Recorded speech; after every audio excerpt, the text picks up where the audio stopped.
I love Spielberg. He's my favorite director. His movies aren't perfect, for instance, in terms of intellectual sophistication. They sometimes seem to be lacking. But that doesn't matter. They still hit me viscerally like no other movies do. I feel his movies like no other movies. Even when they are overly sappy and sentimental, they still have a drive and a vigor to them that's unique and that goes a long way to defining the very nature of cinema, at least for me. What other movies feel as full-bloodedly cinematic as Spielberg's? Even the ones that are a bit misjudged and unsuccessful still have at least some measure of that peculiarly Spielbergian energy that I'm addicted to and that gives me life. So we want to try to define that energy as closely as we can, and to that end, we're going to watch each and every one of his films in search of the essence of it. This is Spielberg, The Essay.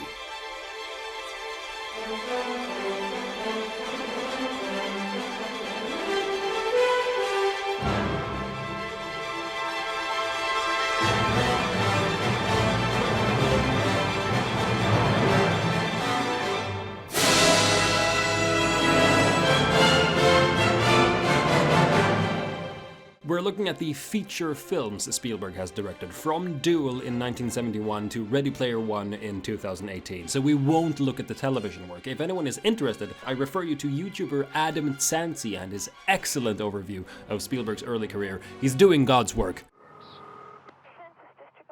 I would like some information. I'm filling out my census form right now, and I have an awful problem.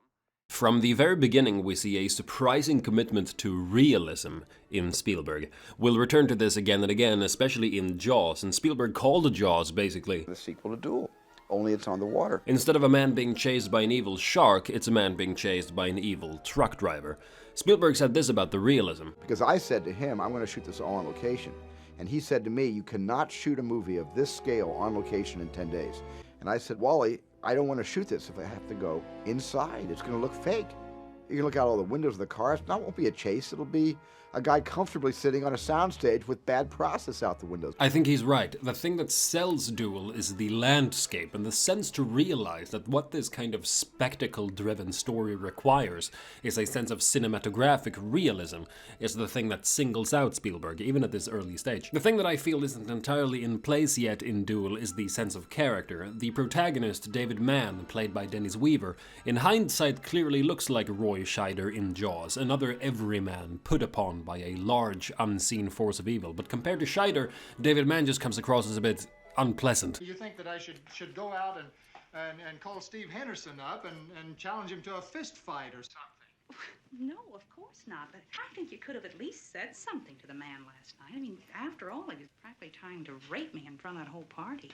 Oh, come on, honey. This kind of thing burdens what should be just an abstract exercise in pure tension, and I suspect the 70 minutes television version of Duel is superior to the 90 minutes theatrical version for that reason. The scene with the wife isn't in there, for instance. Still, it's a frankly unbelievable achievement for a 24-year-old to make this in 12 days. I look back at it, number one, saying, how did I get all those shots in 12 or 13 days? How was that possible? Interestingly, Spielberg's next movie also begins with a trope of the nagging wife. I don't want my baby back.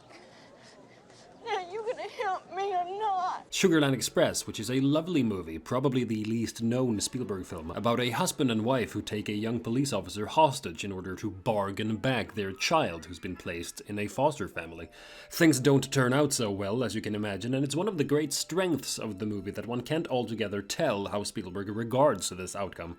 It's the first time in Spielberg's work a parent is separated from their child, and you'd think that that's what would engage Spielberg's sympathies the most. But for me, the movie's greatest sympathy lies with Clovis, the hapless husband who's kinda reluctant to embark on this journey to begin with. And I want to know if you're gonna help. Sure I am. Sure I am.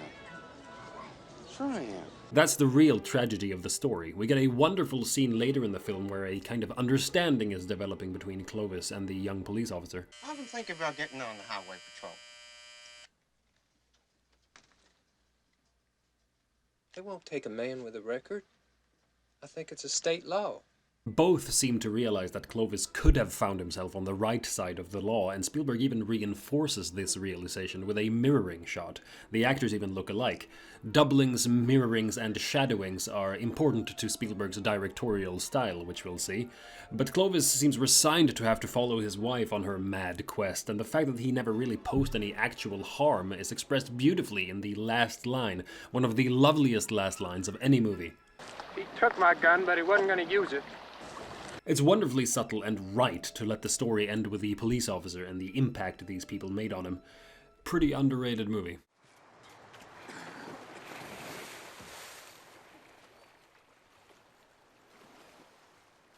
Jaws is the breakthrough. Yet again, I think it's a question of realism. Imagine if all of this had been shot in a studio water tank and we wouldn't have had the wide expanse of the horizons signaling the isolation of the characters. The movie wouldn't have been nearly as good. It's a really subtle visual element that is completely indispensable for the tension of the movie, and Spielberg is entirely clear on this. It is very important that no matter what direction my camera's turned, I didn't want to see land. I felt, my fear was, the minute the audience saw land, they'd say, look, this is getting pretty intense out here. Just turn the boat around and go toward that land that we keep seeing in your movie. With that single decision, Spielberg may well have been to blame for some of the production difficulties with the movie, but it paid off even if it didn't look like it would. Jaws is of course one of the most interesting movies of all time, completely apart from its role in Spielberg's work, simply because, judging from its legendary production, it should have been the least successful movie ever made, and it turned out to be the most successful movie ever made. And it's really not because of the groundbreaking shark effects. We come close to defining a central part of Spielberg's cinematic thinking, which we can call, for lack of a better term, the dynamic between the visible and the hidden. It's interesting that Spielberg came up with this scene with the end of the pier at the script stage before he knew that the shark wasn't going to work. Here he is describing another idea that works according to the same principles. I had this idea that there's a harbor master and he's in his little shack and there's all these sailboats. It's night and there's about 20 sailboats with just their masts sticking up. One mast starts to go like this. And then the ship next to it, that mast goes like this. And then the third mast goes like this. And the fourth, until all of a sudden you see in sequential order, something is traveling beneath the keels. As the harbor master goes down to clean out his coffee pot in the harbor, and as he gets down there to clean out his coffee pot, he, of course, is taken. This has been referred to as the principle that the scary thing is what you don't see. I thought that what could really be scary was not seeing the shark. I think it's more accurate to say that the scary thing is that something implies something else. The thing we see stands in relation to something we don't see, and that relationship is in itself scary. This dynamic also applies to the framing itself, where we have the scary thing and the reaction to the scary thing in the same frame. We can call this premiering staging above editing, and it's one of Spielberg's hallmarks. At his best, Spielberg makes the entire sea feel like it's conspiring to hide the shark. Spielberg phrases this beautifully. The audience didn't trust me after the first scream at the end of the first act. And then they were looking out for shadows and things coming out from behind things. Trust is perfectly put. The mistrust the audience has for Spielberg is exactly the same thing a hyper-imaginative person like Spielberg has for the sea itself, which is probably why he really wanted to make the film and why he was exactly the right person to make it. In that way, the breakdown of the shark played right into his hands in that it freed him to rely on the techniques that he's intuitively drawn to anyway. As Spielberg himself said, the fact that the shark didn't work probably added a great deal to the box office. But that's not all. The thing that truly elevates Jaws beyond the well-made but essentially silly B-movie it by all rights should be is the characters. Here's a question. Why does Quint have to die? My main problem with Duel was that the protagonist David Mann didn't feel entirely sympathetic, despite being bullied by everyone. Spielberg can relate to being bullied, and he has said that all of his early movies about people being pursued by indomitable forces was about his fear of the bullies coming after him. The notion of revenge of the nerds is writ large all over Duel, and we can kind of sense it in the opening of Jaws as well, where Spielberg shows us a bunch of trendy young people who he clearly feels he doesn't belong to, and who he's kind of lining up as bait for the shark. Chief Brody, however, has none of this. Roy Scheider is just a marvel of sympathy all the way through. We can wager that if Spielberg had made Jaws 30 years later, Tom Hanks would have played him. And in Catch Me If You Can, he kinda does. And Richard Dreyfuss, while a smartass, is genuinely charming in his oddball passion for sharks. The lovely thing about the relationship between them is that they can build a mutual respect on being outsiders. Doesn't make much sense for a guy who hates the water to live on an island either. It's the first in a line of wonderful, unlikely bromances in Spielberg, continuing with Liam Neeson and Ben Kingsley in Schindler's List, and maybe even Tom Hanks and Mark Rylance in Bridge of Spies. Quint, however, is a bully. He's kinda the antagonist of the film, and that's why he has to die while Dreyfuss gets to live. I really love this movie, and it's not so much thanks to the adventure on the high seas, great as that is, as I just kinda like to sit at this table, listening to Scheider say, "I can do anything, I'm the chief of police." Never gets old. The principle of ordinary objects implying a presence of some kind certainly applies to Close Encounters as well, which is also a masterwork, even though an ambiguous one. I think it's been unfairly overshadowed by E.T., and while E.T. is more accessible, I think Close Encounters the more profound work, simply because of its ambiguity. Why are the aliens both scary and benign? Spielberg says that the enduring image that remains with him from Close Encounters is the iconic one of the little child opening the door. When I designed the shot and when I wrote it in the script, for me that was very symbolic of what only a child can do, is to trust the light. What that interestingly forgets is the tone of abject dread throughout that entire scene. I remember I was shocked by it when I first saw it, because I didn't understand why Spielberg wanted to make the aliens he clearly sees as a benign force so frightening. And they remained pretty frightening all the way up to the end. Williams' music signals fear pretty consistently throughout this last scene, or at least wavers between fear and rapture. What does this music express to you, for instance?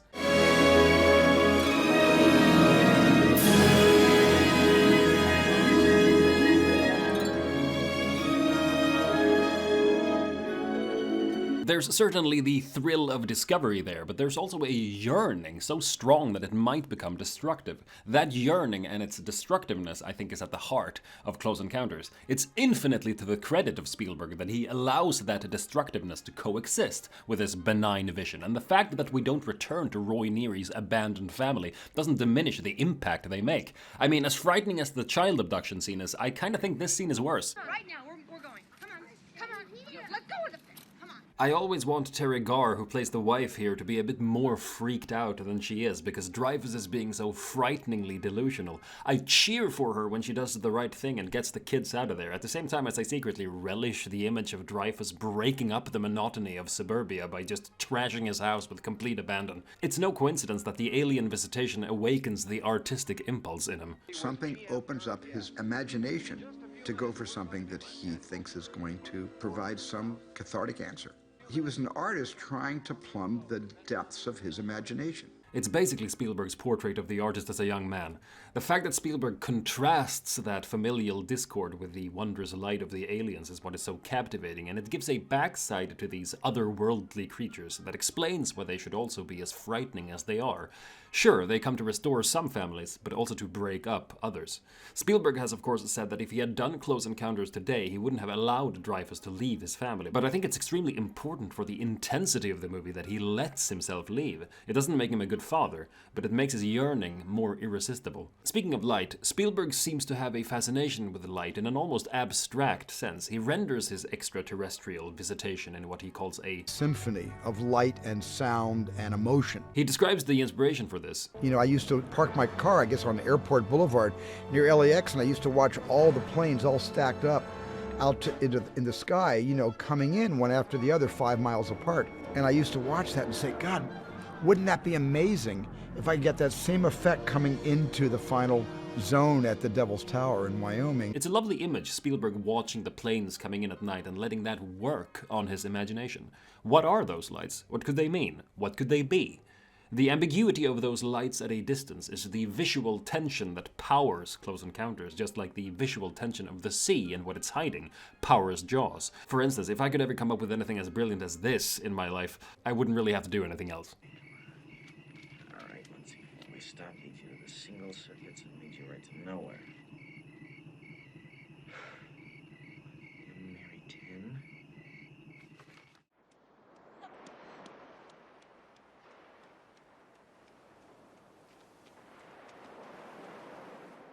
So, what's the problem with 1941? Well, as Spielberg says, We're also missing a lot of humor. You know, we should make this comedy funnier. Spielberg charitably allows for the fact that the movie might have been better if Robert Zemeckis had directed it himself, but from the evidence of the story, I'm not sure it would have been very good in anyone's hands. The central problem is that there are too many damn characters, which is always because no single character is interesting enough on its own. I recognize that strategy, I've used it myself, it never works. Cinematically, Spielberg clearly saw it mainly as an opportunity to break a lot of stuff. Which can be fun, and if the movie had been 90 minutes of just this,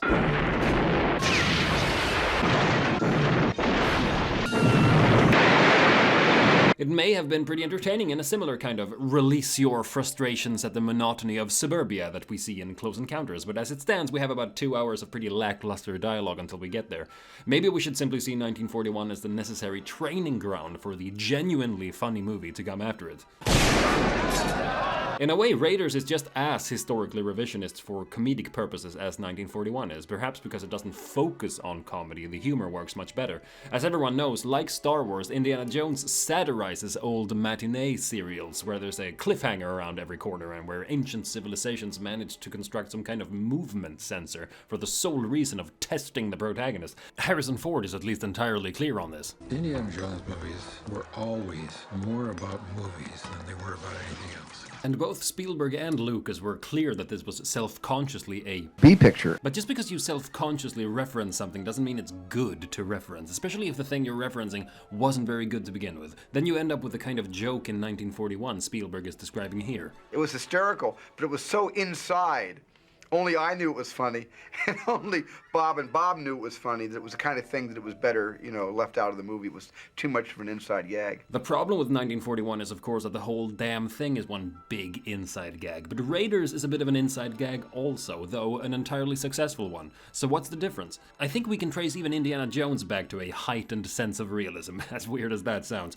Why does Indy get the shit kicked out of him all the time? I think the best part of Raiders is clearly the truck chase, which is one of the greatest action scenes ever put on film. The moment that always gets me is when Indy gets shot in the arm and the Nazi guy just kinda punches him in the wound. And the way Harrison's body just convulses makes it seem so goddamn painful. And I think that's what's at the heart of Indiana Jones. The way Harrison Ford plays pain and his willingness to play pain makes the films so much more human and real than they otherwise would have been. My favorite moment in the film is this scene, which is interestingly the first time we hear the Indiana Jones theme in full.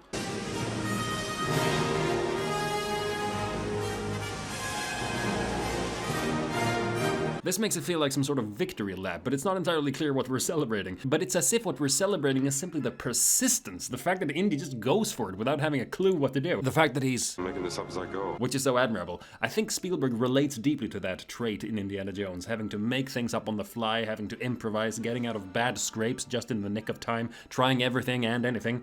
I think Spielberg sees a lot of filmmaking itself as being a bit of an Indiana Jones adventure.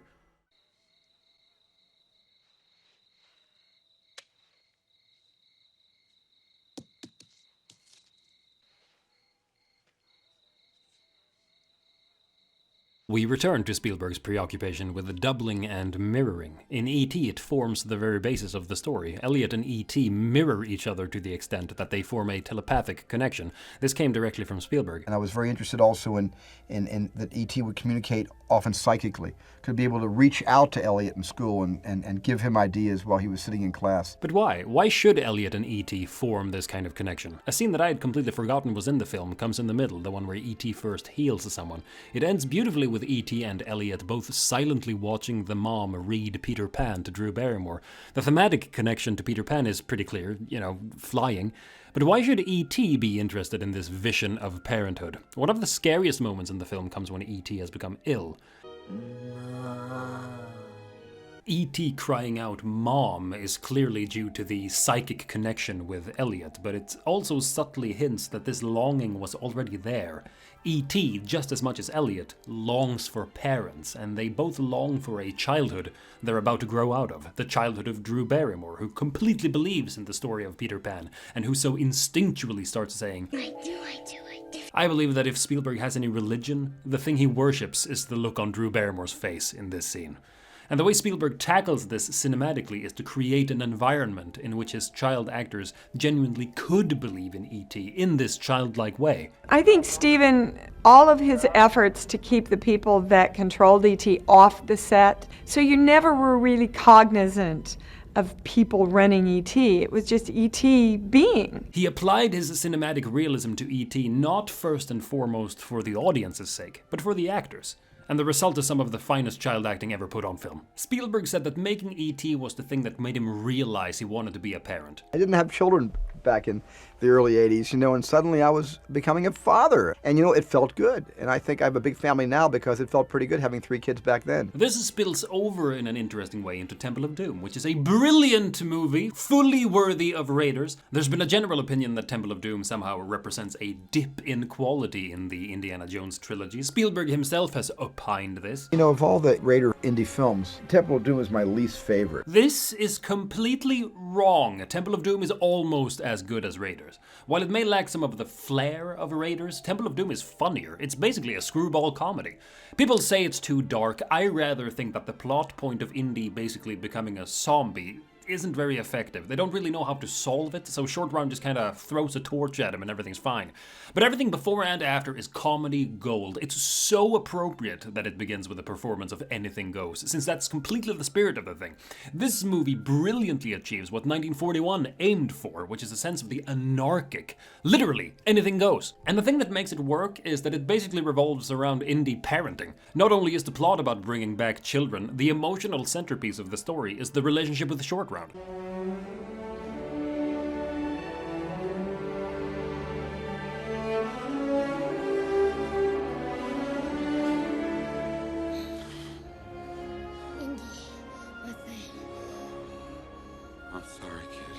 Indy is like the single dad with his new girlfriend on a really weird vacation, and everyone has to get along while at the same time not getting their hearts ripped out. And what he really wants to do is to just have sex with Kate Capshaw.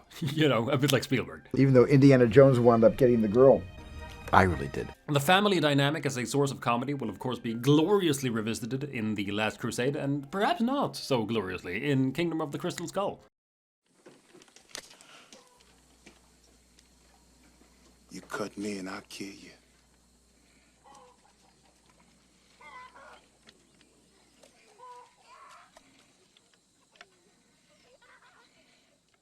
The interesting thing about The Color Purple for me, which isn't one of my favorite Spielbergs, I'm afraid, is its approach to sexuality. It's the first time Spielberg deals explicitly with sex, and he has openly admitted that he reduced the sexual element in the book because he was embarrassed by it. I was just timid. I was just a little embarrassed. I just wasn't the right guy to do that. Sexuality in Spielberg is difficult because it's generally quite dark. I wonder if part of why he wanted to make The Color Purple to begin with was that he was sympathetic to the extremely troubled portrayal of sexuality in the book, and the reason he shied away from the sexual relationship of Shug and Seeley was that it represented a positive form of sexuality, which didn't really fit with the rest of the movie. In this movie, sexuality is negative, which it tends to be in Spielberg. I think that's why it doesn't really work for me. The quite extreme sexual violence these women endure is harder to reconcile with the generally whimsical tone of the cinematography and music, but that may well be a problem with the source material as well. Empire of the Sun, on the other hand, is one of my favorite Spielbergs, my second favorite to be exact. It's preposterously neglected, and I've thought a lot about why I find it so desperately moving. If The Color Purple is a movie whose ambitions clash with the material it has to work with, Empire of the Sun rather sidesteps that issue by making that very clash the subject of the story. The whole point is that a child experiences war differently from adults, and eventually comes to realize that difference. The film culminates with Jim, played masterfully by the young prodigy Christian Bale, trying to resuscitate his old self in a scene whose unsettlingly dreamlike imagery Spielberg wouldn't return to until his later child-centric masterpiece, AI. Spielberg interprets Jim's journey cinematically by keeping almost religiously to point-of-view shots and experimenting with editing, as in this scene, where Jim realizes his mother may have been taken from their house during the Japanese invasion.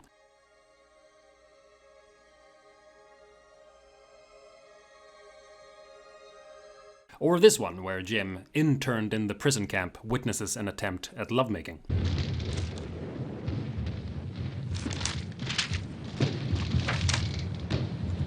The movie is overall uncommonly rich in terms of imagery. A wide array of symbols echo and allude to each other throughout, creating a kind of tapestry of interlocking images, all tied together by the brilliant script by eminent dramatist Tom Stoppard. Take the opening of the film, one of the most beautiful openings ever, where the camera, face down to the water, sees the coffins of people buried at sea float into the Shanghai harbor.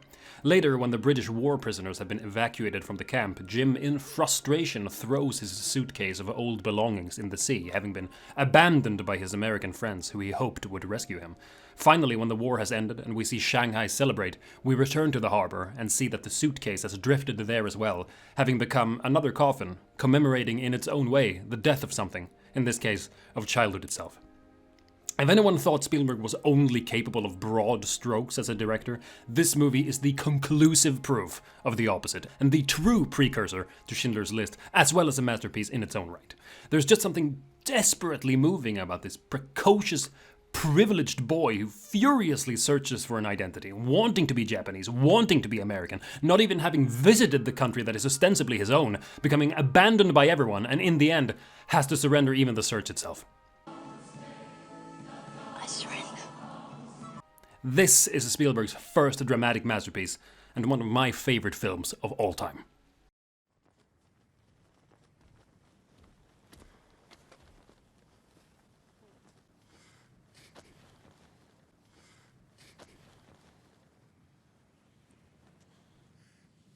The Last Crusade is predictably entertaining, perhaps a bit more sedate than the others, but in exchange a bit wittier. I'd rather spit in your face. But as I haven't got any spit. The way Last Crusade renews the formula is of course by the introduction of Sean Connery's brilliant comic turn as the father, and maybe the familiar theme of the distant father was what Spielberg needed to compel himself to make a third one. This theme is brilliantly implemented into an action-adventure in stuff like this.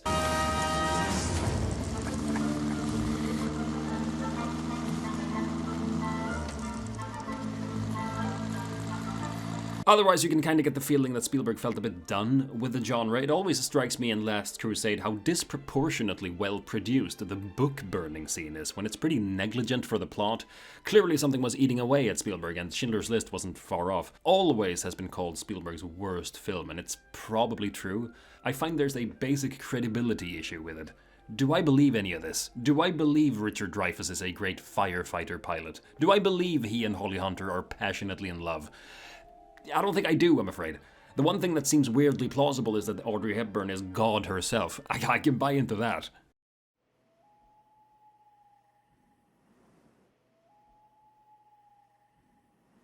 There's a conceptual confusion at the heart of Hook, it seems to me. What exactly are we saying about childhood here? Does Peter Banning become a better father by being more childlike? By becoming Peter Pan? But isn't that what Hook does? He's letting the son play baseball and stuff. So what gives? I'm not sure, and I don't think the movie is either. I can't help but think that the only time the movie really flies, if you will, is when we get the flashback to the young Peter Pan, and I wonder why we couldn't just have gotten Spielberg's take on the classic Peter Pan story. It could even have been transposed to modern day, a bit like the BFG, which is kind of an unofficial sequel to Hook. I think that's the problem with Hook, much more than the production design, or that it wasn't a musical. I just don't think Spielberg was entirely sure what he wanted to say here. It's easy to detect some form of self-reproach in Spielberg's depiction of Peter Banning, the father who works all the damn time. An even more interesting form of self-reproach comes in the shape of John Hammond, played charmingly by fellow director Richard Attenborough. It's interesting that both Jurassic Park and Hook have complete contempt for lawyers. I am a lawyer. Kill the lawyer! The only one I've got on my side is the blood-sucking lawyer. Thank you. But what's Jurassic Park really about, except for being simply an excuse to have dinosaurs in a movie? It's interesting that Spielberg's dinosaur movie takes the shape of an anxious, almost conservative denouncement of technology. The irony is that the film utilizes the most advanced technology available in order to throw doubt on that same technology. The central scene is this one. This place, I wanted to show them something that wasn't an illusion. Something that was real. Hammond evidently feels like a fraud, and the dark implication of his lines here is that making the dinosaurs dangerous is the price you have to pay in order to make them real. Most of the problems in Jurassic Park could have been avoided relatively easily, it seems to me, if they had decided to only breed the nice dinosaurs. I mean, just breed these guys and everything's fine. But no, Hammond knows, and Spielberg knows, that the audience wants the T-Rex. In that way, Jurassic Park is a bit conservative and almost cynical in its attitude towards the masses, in a way that I kind of respect. It shows a turn towards something darker in Spielberg, which feels like a natural development. Cinematically, Spielberg manifests the realism of his dinosaurs by a very simple yet extremely effective technique. Always let the CGI characters interact with physical objects. It's the performance of the practical effect that will sell the reality of the digital effect. This is a lesson that most directors still haven't learned about CGI almost 30 years later, and it demonstrates extremely well what it is that makes Spielberg's action just feel a bit extra, you know what I mean? The presentation.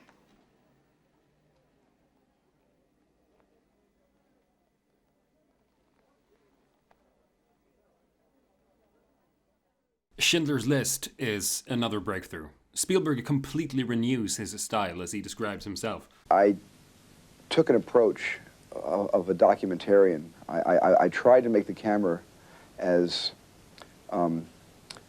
much a part of the storytelling. I just created the scene with the actors, and then I would just wander into the scene like I was an eavesdropper with the camera to try to make the existence of the camera very second nature to what was happening in front of the camera. And in the process invents a cinematic way of approaching history that will follow him through his latter career. We've traced a through line of realism in Spielberg's work, surprisingly so, since what he usually applies that realism to is wild invention and fantasy. Now he finally applies it to actual history, and the results are riveting. This most often manifests itself through the handheld camera, but it isn't simply a trite matter of shake the camera a bit so it looks a bit like a documentary, as if that isn't also just Hollywood artifice. Anyone can do that and say it's realism. No, it's the way the camera is performed to react to the chaos on screen. The camera is reactive to the events. It acts just as much as the actors do. That suggests a profound vision of cinematic realism that I think in some ways is original to Spielberg, or at least harkens back to the old masters. Martin Scorsese said of the old Howard Hawks film Land of the Pharaohs that it's like watching a documentary made on location, 2800 years BC. Occasionally, I think Spielberg has the audacity to believe that he's traveling back in time too, and the miracle is that he actually seems to achieve it. You do feel like you're there. And it's not like Spielberg sacrifices his usual facility with staging by constraining himself to this documentarian style. It's rather that his compositions become even more deft and fluid by this stylistic renewal. This is a director whose intuitions about cinema have become so fine-tuned that he is now willing to trust to those intuitions. Ben Kingsley perfectly described the director who was filming from your gut. Liam Neeson compared him to an abstract painter. And Ralph Fiennes says he's never experienced that level of energy and focus from a director before. The actors seem to speak of a man possessed, and you can feel that from the movie. There's an angry man behind the camera, and it's exhilarating to watch, even when the subject is as devastating as it is. It's that rage that gives the film its great dignity, a kind of dignity, which is exactly what is required if one is to dramatize or reenact this material at all. I think Spielberg understood that and used it, and that's why Schindler's List represents one of the most perfect marriages of style and substance in the history of film. A perfect marriage seems ironic in the context of Spielberg films, but there it is. Going from Schindler's List to Jurassic Park 2 feels like a bit of a joke, but that's Spielberg for you. What other director could possibly have made Jurassic Park and Schindler's List in the span of a single year? That should be enough to convince you of the uniqueness of Spielberg and the necessity of studying his work. But The Lost World basically exists for the sole reason to let a T-Rex run loose in San Diego, which is fun enough. I could have used a bit more of it, in fact. It does amp up the cynicism of the original in a way that I rather enjoy. Oh yeah, that's how it always starts. And the scene with the truck hanging is hilarious, straight out of Indiana Jones. The Jurassic Park movies are basically just Indiana Jones movies set in the modern day anyway. Did Christ hire a lawyer to get him off on technicalities? He went to the cross nobly. You know why? To make a statement. But Christ lost.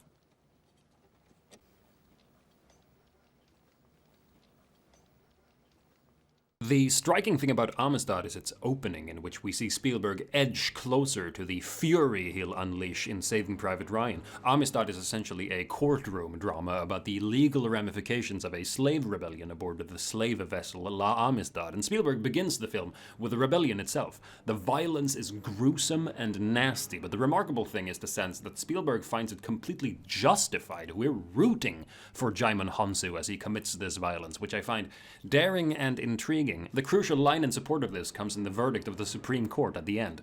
We are then left with the alternative, that they are not slaves, but are rather free individuals with certain legal and moral rights, including the right to engage in insurrection against those who would deny them their freedom.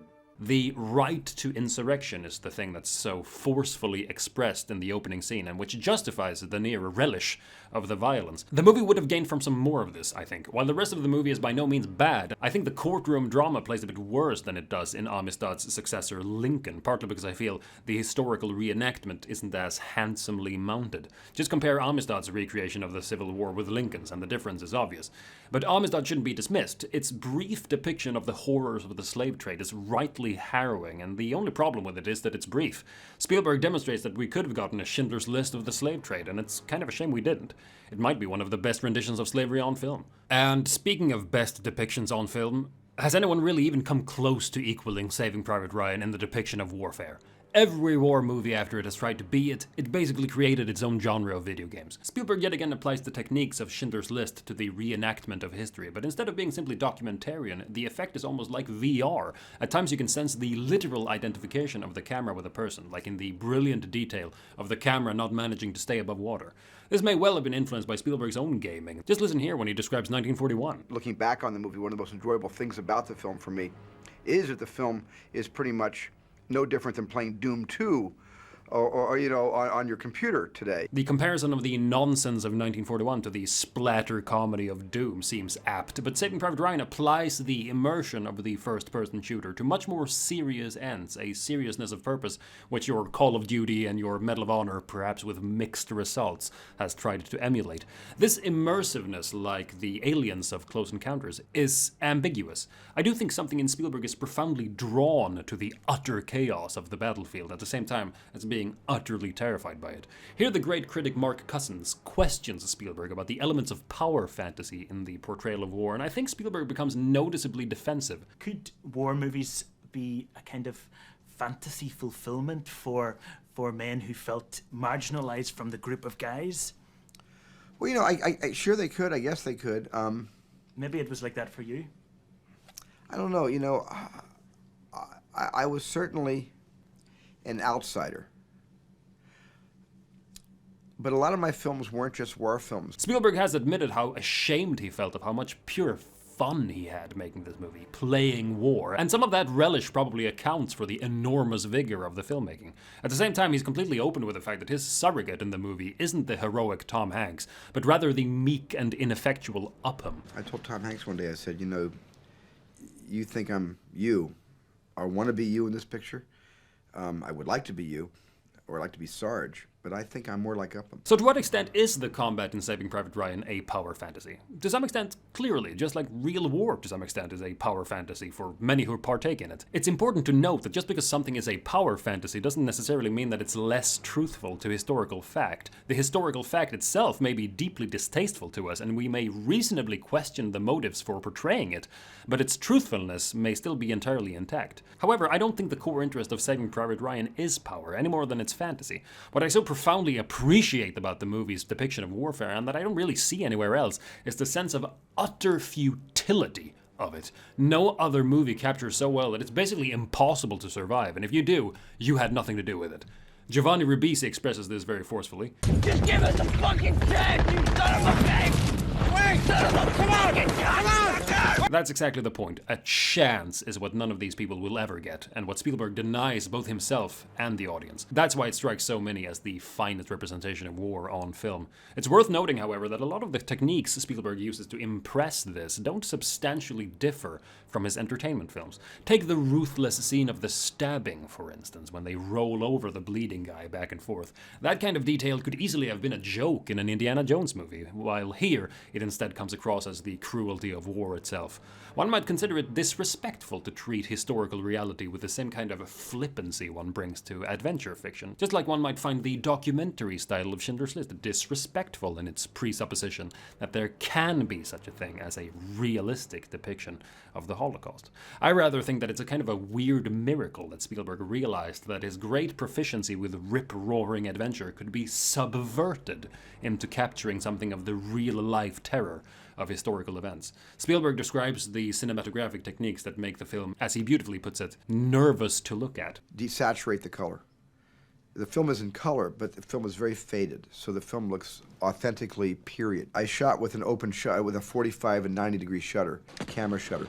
What that does is it deglamorizes sequences by getting rid of all out-of-focus blurring. That coupled with my vibrating camera, I had a vibrating lens called a shaker lens on top of our other lenses, and I could press a button electrically and create a shake in the lens and take my finger off the button, the shaking would stop.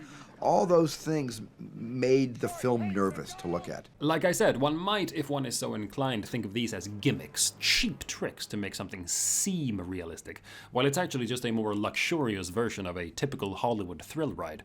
I think the complete opposite. I think Spielberg has accurately identified subtle visual elements that can express something of the feeling of what it was like, while not actually expressing the thing itself. The way Spielberg makes the physical effort of filming itself seen through the image is almost modernist in its implication, which is also surprising. One doesn't associate Spielberg with either realism or modernism, but I think the comparison holds. That's why Spielberg isn't just a great filmmaker, he's an important one.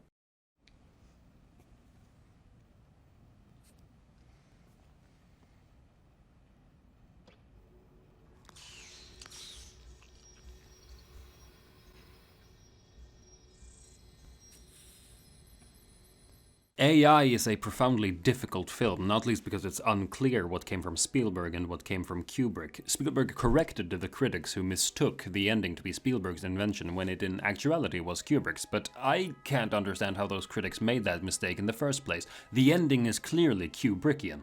Something about these higher beings creating a familiar space for this creature they've unearthed certainly recalls 2001, wouldn't you say?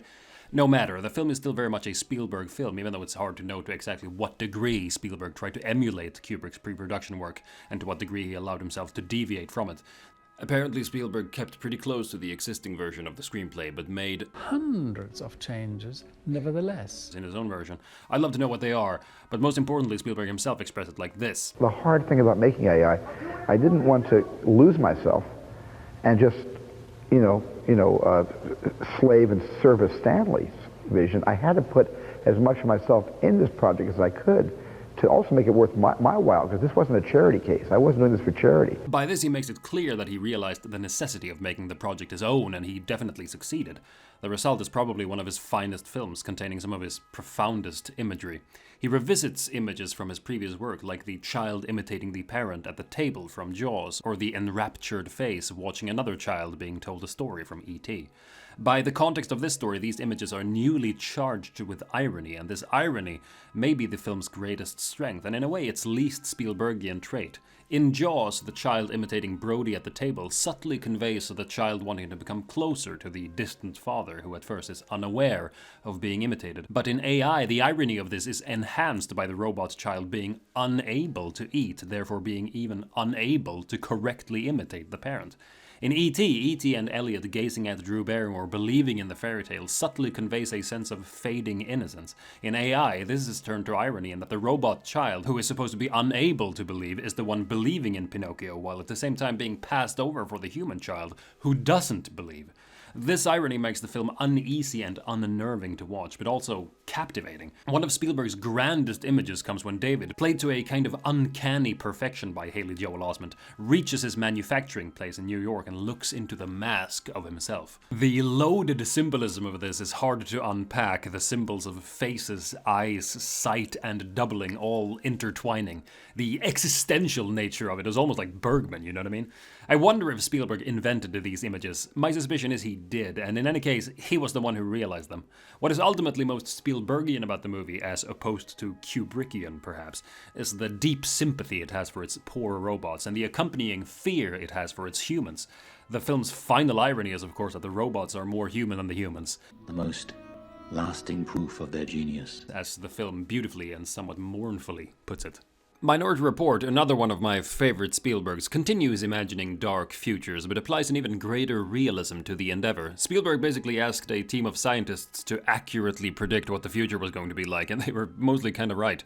It is a model in terms of world building. It always looks more like the present day than it looks like sci-fi, which is a fantastically good idea, and I can't really think of any other film that really feels like it in that respect. You can see traces of its influence in other stuff, but it still seems pretty unique to me. More importantly, it's almost entirely visual. We learn what these things are, or these, simply by looking at how they work, and it's brilliant entertainment.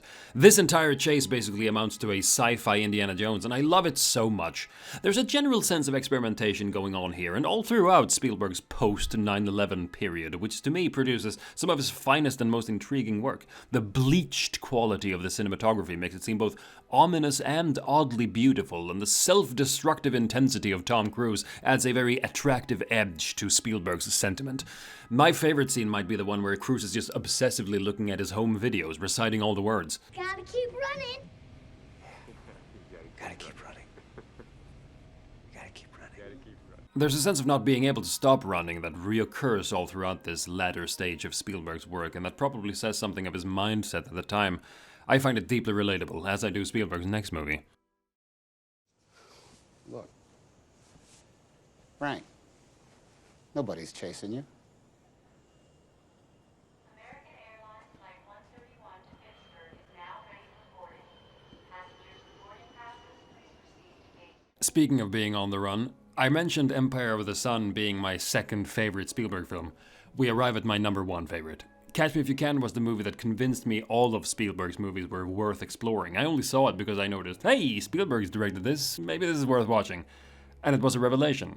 My parents got divorced when I was almost exactly the same age Spielberg was when his parents got divorced, and it's a really weird thing to try to make sense of, as every child of divorced parents knows. That weirdness is exactly what this movie is about. The desperate running away and the longing to get caught. The running away in order to get caught. This seems to me one of Spielberg's most profoundly personal films, that grapples with a broken family as openly as he has ever allowed himself. Every scene between DiCaprio and Walken plays devastatingly for me. The ambivalence between them, the need to connect, the need to impress, the begrudging recognition, the secret understanding, all of it drenched in the almost expressionist lighting Spielberg began using in AI. Here, where the son directly reaches out to his father, Spielberg turns them both into shadows, maybe of each other. Then ask me to stop.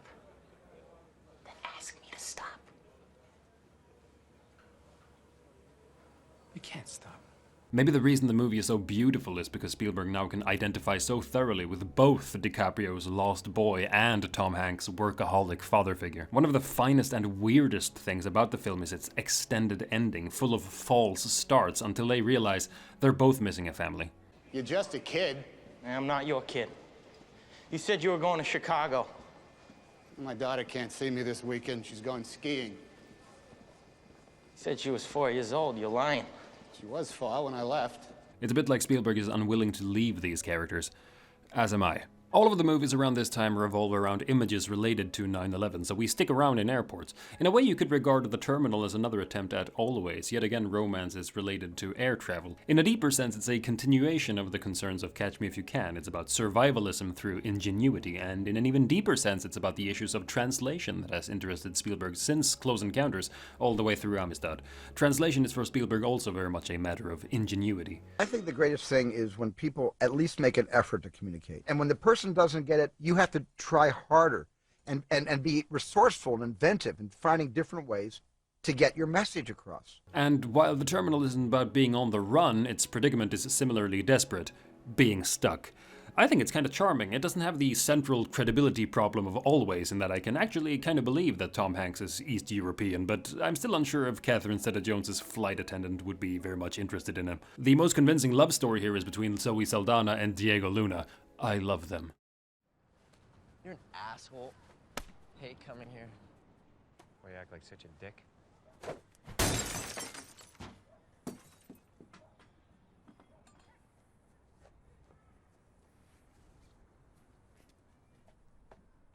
War of the Worlds may be one of Spielberg's best films, and certainly one of my favorites. Its portrayal of a father-son relationship that is just openly resentful is cathartic, and its sense of urban and military realism is basically unmatched in the genre. We return to the insight we first noticed in Duel. The way to make your fantasy work is to make the realistic parts of the fantasy as realistic as you can. It's just brimming with unresolved horror at terrorism, the way the cityscape can instantly turn into a war zone. At its most intense, it's almost like a cross between Close Encounters and Saving Private Ryan, as weird as that sounds.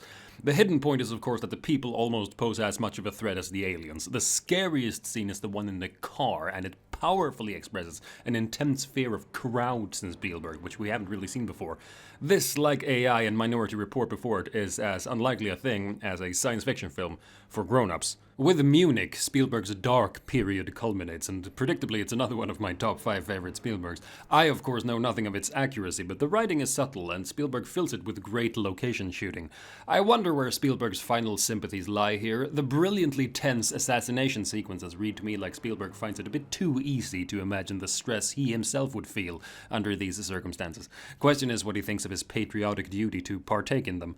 Avner doesn't exactly seem pro-Israel by the end of the movie, and I think the movie itself agrees with him. I at least have a hard time interpreting it any other way. At the same time, there is a fraternity among these Jews that Spielberg makes genuinely lovely, and maybe that tension accounts for the profound bitterness of the film. Spielberg's bitterest work, even worse than Schindler's List in some respects.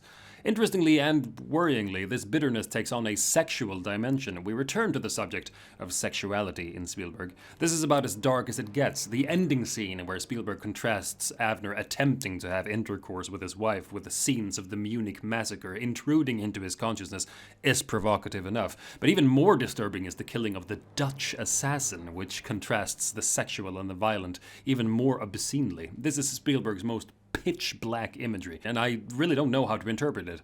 In the end, Avner's issue is also not being able to stop running. I knew guys like you in the army. You do any terrifying thing you're asked to do, but you have to do it running. You think you can outrun your fears, your doubts. The only thing that really scares you guys is stillness. Maybe Spielberg implies that there is too much obsessive running away in our sexuality as well, and he may well be right. But I cherish these lines delivered so beautifully by Ciarán Hinds. They remind me of something at least I regularly need to hear.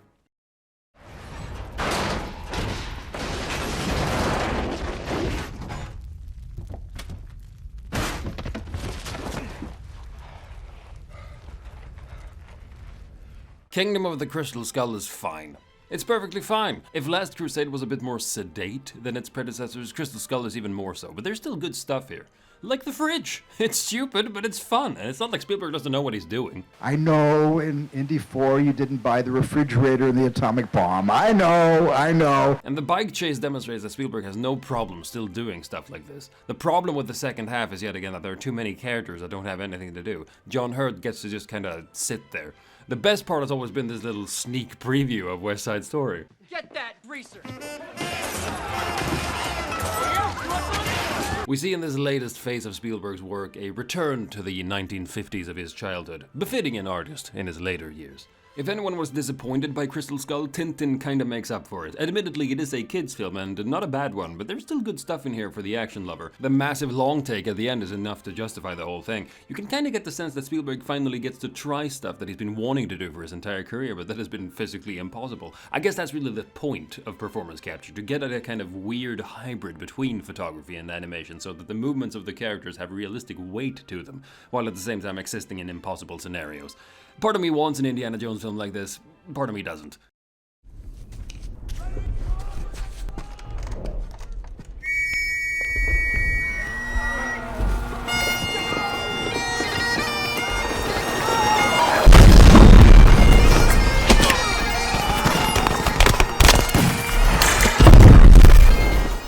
War Horse is one of Spielberg's most bizarre movies. I once quipped that it's the movie that goes from My Little Pony to Saving Private Ryan in 90 minutes, and while that's clearly a joke, I don't think it's that far off. The beginning is almost absurdly cute, and as soon as we get to the trenches, we at least sense the fury we know Spielberg is capable of, and that I think he almost strains to rein in a bit. We get a sense of this all throughout Spielberg's post-Private Ryan work, in Munich, in Lincoln, in The Post, that Spielberg can't help himself from going back to directing warfare, but that he can only allow himself a few minutes of it, lest he gets swept along by the pure force of it and it takes over the entire film.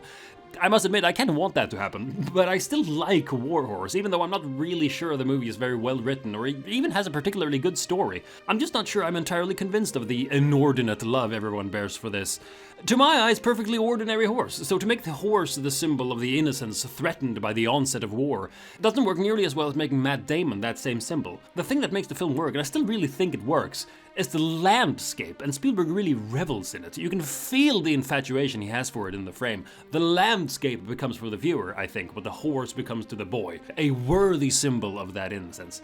I mean, when we get to this part, this is just absurdly overdone, but I still love it, I can't help it. There's a wonderful documentary about Cecil B. DeMille, and of course Spielberg shows up in it, and he has this to say. No one got near the DeMille style. No one dared to.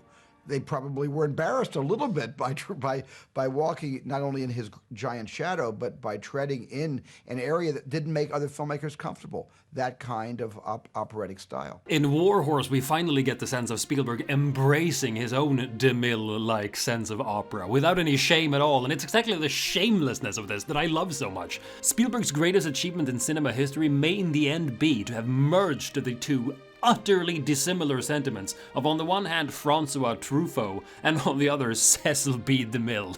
As idiotic as that sounds. Lincoln is at least an extremely well-written film, courtesy of the fine dramatist Tony Kushner, who likewise penned Munich for Spielberg, and who has now become one of his closest co-workers. Occasionally it might even be too well-written. I could have used a bit more basic explanation of the workings of Congress in the 1860s, but that's on me rather than the film. I do think I grasp the central argument put to Lincoln by the Confederate Vice President, played slyly by Jackie Earle Haley.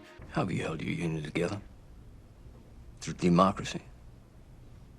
How many hundreds of thousands have died during your administration? Your union, sir, is bonded in cannon fire and death. The central line is, how have you held your union together? It takes on a certain weight after the movie has shown us the occasionally deceptive methods Lincoln has resorted to in order to pass the amendment. Lincoln's reply also doesn't strike me as entirely convincing, or indeed convinced. But say all we've done is show the world that democracy isn't chaos, that there is a great invisible strength in a people's union. Say we've shown that a people can endure awful sacrifice and yet cohere. Mightn't that save at least the idea of democracy to aspire to? The thing Lincoln by his countenance has shown rather more throughout the film is his weariness and growing impatience with the political process. You will procure me these votes. For a noble cause, yes, but still impatience. The perhaps finest thing about Daniel Day-Lewis's genuinely great performance is the constant note of melancholy he captures in the man. The suggestion is that the wisdom and melancholy were inseparable. Consequently, the thing that moves me most about the film is the strained relationship with the elder son, played just wonderfully by Joseph Gordon-Levitt. He's the one that stands out for me in a movie almost absurdly filled with great acting. I have to do this, and I will, or I will feel ashamed of myself for the rest of my life. Whether or not you fought is what's gonna matter, and not just to other people, but to myself. I won't be you, Pa, I can't do that, but I don't want to be nothing. I could have taken a bit more of this. Lincoln as portrayed is so captivating a character that I could have easily taken just more of his personal relations and less of simply his politics. But that's due to an embarrassment of riches. You don't seem alarmed.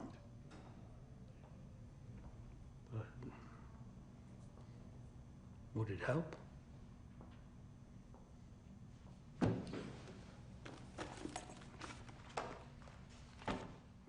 Bridge of Spies returns us to the world of espionage and covert operations of Munich, but in the style of the chamber piece of Lincoln.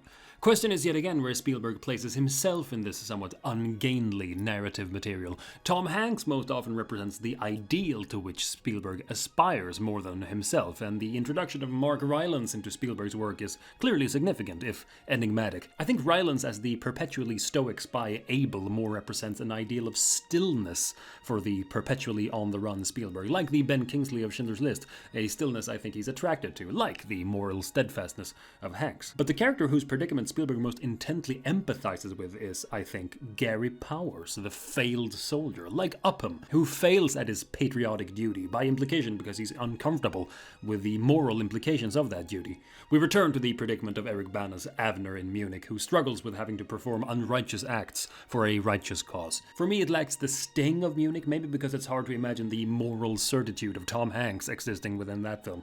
But it's interesting that Spielberg is investigating the limits of his own patriotism. I'd just like it to go further. Mark Rylance definitely gets to be Spielberg's stand-in in the BFG, the bullied dream catcher of a giant, and it's a wonderful performance of genuine children's theatre. So good that I kinda wish I could see Rylance himself doing it and not the animated monstrosity he's disguised as. Alright, that's mean. Alright, I don't mean that. It's a very well-animated film, but also kind of over-animated. You know, the way Hook is clearly overproduced. I rarely find it an especially beautiful film to look at, even though very imaginative and charming. Do we really need realistic skin complexion in a kids' film? Yeah, I'm not sure. Or maybe it's just that the earthy and decidedly low-tech environment of the Giants doesn't meld very well with the digital sheen of the animation. Ready Player One fares better in that respect. Here is the first time I wonder if the realistic principle we've located in Spielberg might actually have been a drawback rather than a boon. The most charming part of the film is this lovely and very low-tech shadow play, recalling Hook again. I could have used more of that.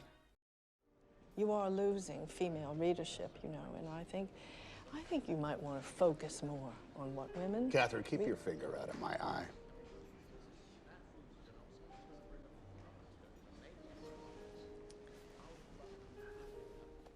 The Post is the next step in Spielberg's investigation of the limits of patriotism, or indeed the demands of patriotism. The most interesting thing about the film is the sense of regret these influential people finally experience. The days of us all smoking cigars together down on Pennsylvania Avenue were over.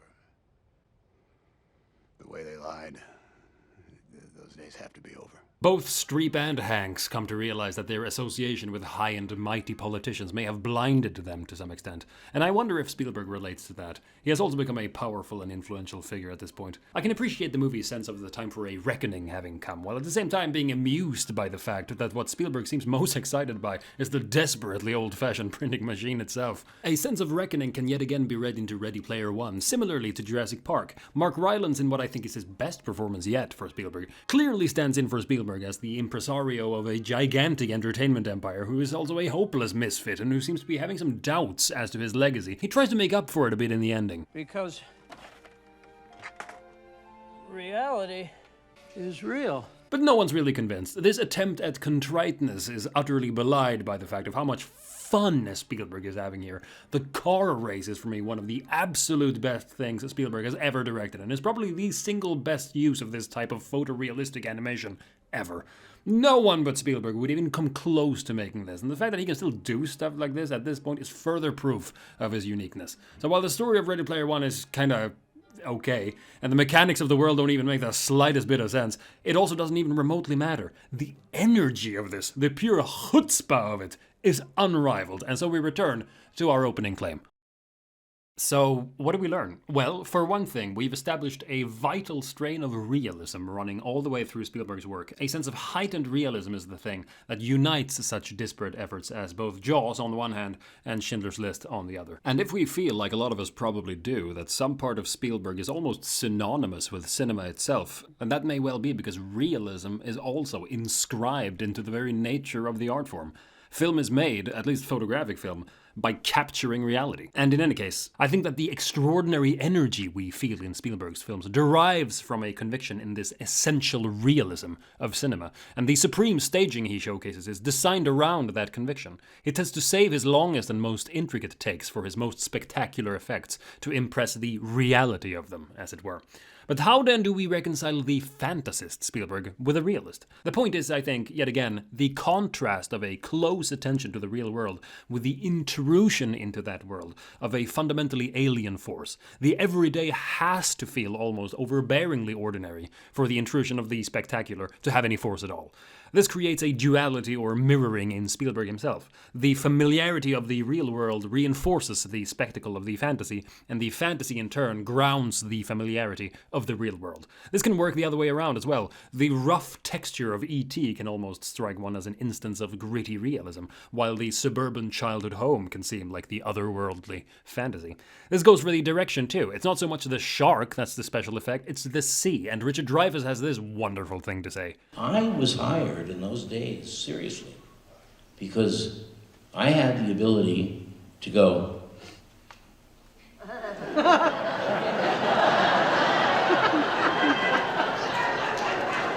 and there was nothing there. That's really the point. It's not so much the alien that's the special effect, or the dinosaur. It's the look on Dreyfuss's face, or Sam Neill's, that's the true special effect. Jeff Goldblum describes being directed by Spielberg, and it demonstrates the care Spielberg takes in shaping the very expression on a person's face. And we did close-ups, and I remember he'd never rehearse. Ready, Jeff? Okay, there you are. You're seeing the dinosaur. Oh my gosh, just keep rolling. That looks great. You're looking at it. You can't believe what you're seeing. Is it real? It now strikes you funny. You don't even know why. You know, and he's just talking me through it, and I'm kind of acting. Tom Hiddleston describes another instance of this sculpting of the face. Stephen gave me the most amazing note, actually. He said, give me your war face, and the camera's gonna move across, and as you feel it come up in front of you, I want you to de-age yourself by 20 years. So you're 29, and then when you see those machine guns, you're 9 years old. I want to see the child in you. That realization of the need for a human response to unreal spectacle is what makes Spielberg one of the finest of all cinematic fantasists. J.J. Abrams, one of the more successful of Spielberg's disciples, sums it up pretty well. You're not supposed to rip off the shark or the monster. You gotta rip off, if you're gonna rip something off, rip off the character. So that's the fantasy side of Spielberg, while the realism side of Spielberg finds a way of subverting cinematic techniques in themselves for the aim of achieving an illusion of even greater reality. So the duality between the demands of realism and the freedom of fantasy is the tension that generates what is, to my mind, still the most energetic and vigorous American filmmaking of our time. If you don't believe me, first listen to a young master, Ari Aster. And I was on like an anti-Spielberg kick, which is a very it's a trap, I think, you get into when you're young, and then you get older and it's like, oh, actually Spielberg's the greatest ever. That's where I stand now. Spielberg is just as good as it gets. And then listen to an old one, Sidney Lumet. You know, because he's such a commercial success, people tend to denigrate Spielberg. I think he's maybe the best American director. Spielberg belongs in that luminous company, and he kind of always did, even before we realized it.